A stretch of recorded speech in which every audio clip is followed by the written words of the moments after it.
शेतकरी कामगार पक्षाचे ज्येष्ठ नेते जयंत म्हात्रे साहेब आणि तसेच माजी विरोधी पक्षनेते उत्तमदादा म्हात्रे आज भाऊंच्या म्हणजे अर्थातच जयंत म्हात्रे यांच्या भावनिक आव्हानानंतर आज शेतकरी कामगार पक्षामध्ये महत्त्वपूर्ण अशी बैठक या ठिकाणी झालेली आहे। खूप मोठ्या संख्येने या ठिकाणी शेतकरी कामगार पक्षाचे कार्यकर्ते उपस्थित होते। ती बैठक काय झाली, त्याच्यामध्ये काय निर्णय घेण्यात आला हे आपल्याला जाणून घ्यायचं। तर पनवेल महानगरपालिकेचे माजी विरोधी पक्षनेते प्रीतम म्हात्रे आहेत आपल्यासोबत। काय आजच्या बैठकीचं नेमकं कारण काय होतं, कारण की कालचा जो मेसेज आहे भाऊंचा अर्थात जयंत म्हात्रे साहेबांचा तो फिरत होता, तर काय नक्की आज बैठकीत झालेला आहे? सन्माननीय माझे वडील आदर्श नगराध्यक्ष जयंत म्हात्रे साहेब हे नेहमी तत्वाने चालणार आहेत। गेले अनेक वर्ष सातत्याने म्हणजे माझा जन्म व्हायच्या आधीपासून शेतकरी कामगार पक्षात काम करत असताना मी अनेक वेळा बघितलं।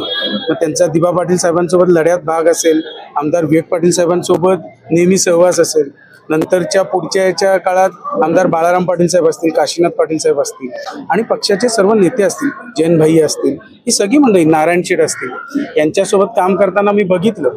परंतु जे अनुभव मला स्वतःला, आम्ही तरुण मंडळी ज्यांनी उरण विधानसभेत माझ्यासाठी रक्ताचं पाणी केलं आणि यशापर्यंत गाडी पोहोचवली, हे माझे सगळे तरुण सहकारी आणि ज्येष्ठ सहकारी जे ज्या पद्धतीनं काम केलं आणि त्यांना सगळ्यांना ज्या पद्धतीनं जेव्हा अनुभव आले की आपल्याशी कोण कसं आहे, मग आपण ग्रामपंचायतीला त्यांच्याशी कसं राहावं, पंचायत समितीला किंवा जिल्हा परिषद किंवा नगरपालिका किंवा महापालिकेला कसं राहावं, हे अतिशय ह्याच्याने कळलंय। आज भाऊ बोलतात, ही गेल्या 2 महिन्यापासून चर्चा आहे की जेव्हा महेंद्र घरत म्हणाले की बाबा पक्ष आता काय शिट्टी बादलीला मिळणार म्हणून, हे त्यांनी बोलणं उचित ठरणार आहे का? त्यांनी कोणाला हे केलं ते पण त्यांनी सांगावं। उद्या बरेचसे आपल्या पक्षातील शेका पक्षातील लोकांनी देखील काय काम केले सगळ्यांना माहिती, त्यामुळे मी काय तो उहापोह काढायला मागत नाहीये। परंतु एकच आहे, तुम्हाला एक सांगतो की ज्या पद्धतीने शेका पक्षाला एकदा आवाज दिला की तो प्रामाणिकपणे काम करत आलाय आणि त्या पद्धतीनं जसं महाविकास आघाडीतील घटक पक्ष म्हणून सेना, काँग्रेस यांनी पाहिजे तसं सहकार्य आम्हाला 100% मिळालं नाही। कारण जर तसं असतं तर शेतकरी कामगार पक्षाच्या 60 सीटच्या अगेन्स्ट त्यातल्या 5 सीट याच्या अगेन्स्ट सेनेची सीट नसती आणि नंतर आता परत ग्रामपंचायतीनं आपण त्या एकत्रितरित्या लढवायचं, तर हे कुठेतरी भाऊंना मला वाटतं आणि आम्हा सर्वच मंडळींना तरुण सहकाऱ्यांना देखील पटत नाही। यांचं सर्वांचं आमचं सगळ्यांचं म्हणणं आहे की आम्ही शेका पक्ष म्हणून एकटे लढायला तयार आहोत। शेवटी आता विधानसभेत लढलो तसं हार जीत ही चालत राहणार, त्याच्यामुळे आमचे कार्यकर्ते आजही सक्षम आमच्या बोलण्यावर, माझ्या बोलण्यावर, वडिलांच्या बोलण्यावर आणि बाकी सर्व जे महत्त्वाचे कार्यकर्ते बोलत आहेत त्यांच्या बोलण्यावर ठाम आहेत असं मला वाटतं। म्हणजे थोडक्यात शेतकरी कामगार पक्षांनी या ठिकाणी आघाडीपासून बाहेर पडावं हाच निर्णय आज भाऊंच्या बाजूने तरी झालेला आहे। भाऊंच्या त्यांनी ते ठाम आपली भूमिका मांडलेली आहे। तुम्हाला एक सांगतो की गेल्या 27 तारखेला 27 मार्चला मीटिंग भाऊंनी बोलावली। जेव्हा महेंद्र घरत बोलत होते त्याच्या 7-8 दिवसांनी भाऊंनी स्वतःहून बोलवली।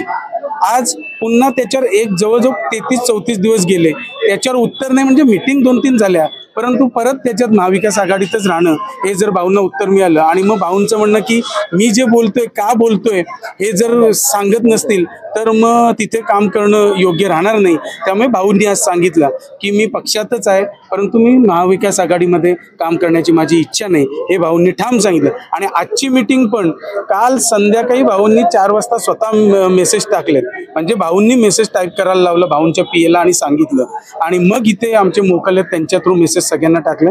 मी सुद्धा मुंबईला होतो, म्हणजे ही काही चर्चा होऊन किंवा असं अजिबात नाहीये, पण कार्यकर्त्यांचा उत्साह आणि जे भाऊ बोलल्यानंतर तर भाऊ बोलल्यानंतर भाऊंना पाठिंबा हे बघता मला वाटतं भाऊ त्यांच्या निर्णयाशी ठाम आहेत आणि जर तो निर्णय आजपर्यंत आता जवळजवळ 1.5 महिना होत आला निर्णय मिळाला नाही, म्हणून भाऊंनी आणि आम्ही सगळ्यांनी ही भूमिका घेतली। बरं, यानंतर महाविकास आघाडीमधून बाहेर पडल्यानंतर दुसऱ्या कोणाशी सोबत जायचं आहे का? नाही, हे मी तुम्हाला सांगतो, बरीच चर्चा आहे की अजितदादा गटामध्ये चालले, कारण अजितदादा मला मुलासारखे मानतात। शिंदे गटात चाललो, शिंदे साहेबांसोबत काम केलं, भाजपमध्ये चाललो की गडकरी साहेबांचे, रवींद्र चव्हाण साहेबांचे आमचे जवळचे संबंध आहेत। तर हे बघा, हे चर्चा होत असतात। मी अजून स्वतः किंवा माझे वडील स्वतः सन्माननीय जयंत म्हात्रे साहेब हे कोणाशी मला वाटत नाही, पत्रकार म्हणून तुम्ही आहात किंवा आमचे कार्यकर्ते नेते मंडळी आहेत यांच्याशी तरी बोललेत का? कारण पहिली चर्चा माझ्याशी तर करतील, माझ्याशी तरी अजून चर्चा नाही।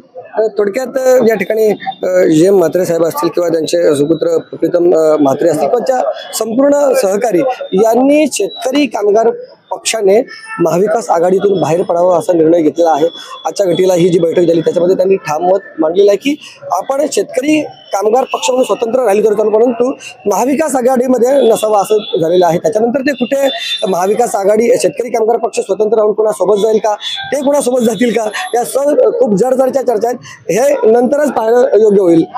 बोलायचं आहे का याच्यात? एक अजून एक सागरजी सांगायचं राहिलं की कसं आहे की सन्माननीय जयंतभाई असतील, सन्माननीय त्यावेळेचे म्हणजे बाळाराम पाटील साहेब असतील, सन्माननीय पंडित शेठ, आस्वाद पाटील साहेब असतील किंवा इकडचे सगळी नेते मंडळी जे आत्ता कार्यरत होते या इलेक्शनला, तर भाऊंसारख्यांना हा निर्णय मला वाटतं हा लगेचच त्याचं उत्तर मिळायला हवं होतं असं मला वाटतं. आमची इच्छा होती. मी काय त्यांचा मुलगा म्हणूनच बोलत नाहीये, मी पण पक्षात म्हणजे कार्यकर्ता म्हणून सक्रिय आहे, आजही सक्रिय आहे. निवडणुकीला पडल्यानंतर दुसऱ्या क्षणाला कामाला लागणारे आम्ही तरुण कार्यकर्ते आणि आम्ही चळवळीतले कार्यकर्ते. त्याच्यामुळे ही अपेक्षा नव्हती की एवढ्या 2-2 वेळेला भाऊंनी मिटिंग घेणं. आणि मला वाटतं तुम्ही जेव्हापासून पत्रकार आहात किंवा जे तरुण सहकारी आहेत, भाऊंचं म्हणणं जे किंवा बोलणं या 1-1.5 महिन्यात तुम्ही बघितलं त्या मिटिंगला आणि आत्ताच्या याच्या आधी तुम्ही कधी भाऊंचं असं बोलणं मला तरी वाटतं की हे तुम्ही असं नसेल बघितलं. आणि असं असताना जर असं होत असेल, जर त्याचं उत्तर आजही मिळालं नसेल तर मग मला वाटतं हा निर्णय भाऊंचा योग्य असेल. अतिशय सूचक प्रतिक्रिया आहे. याचा अर्थ ज्याला लावायचा आहे त्याला लावता येईल. तुम्हाला काय वाटतं त्याबाबतची तुमची प्रतिक्रिया अवश्य नोंदवा. व्हिडिओ जर्नलिस्ट यासिन खानसह सागर राजे, प्रभात पर्व न्यूज करता पनवेल. धन्यवाद.